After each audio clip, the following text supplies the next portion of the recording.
skipping on me.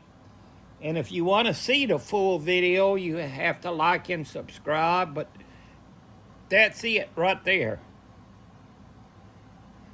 And this one here, and these are made out of plaster Paris.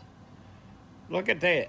Well, that's a perfect fit right there. Man, it doesn't matter what this part right in here looks like.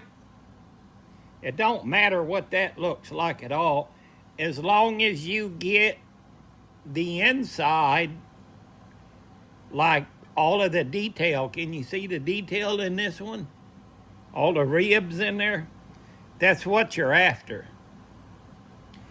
And this one here, as you can see, I'll take them off so you can see better. So you're not worried about all of this. You're just worried about this in here. So they come out good. So if you want to see the whole full video of how to make these, this one right here got a little chip in it, but I'm not worried about. But if you want to see the full video, please subscribe. If you subscribe, you can see how these are made. And they come out pretty good. You don't have to keep buying lures. You can make your own plastics. You can make any shape, form, or fashion.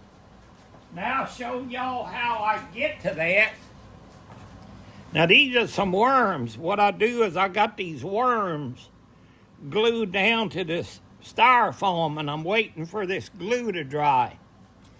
And here I got a crab. This crab is glued down. And once this glue is dry, this glue will be clear.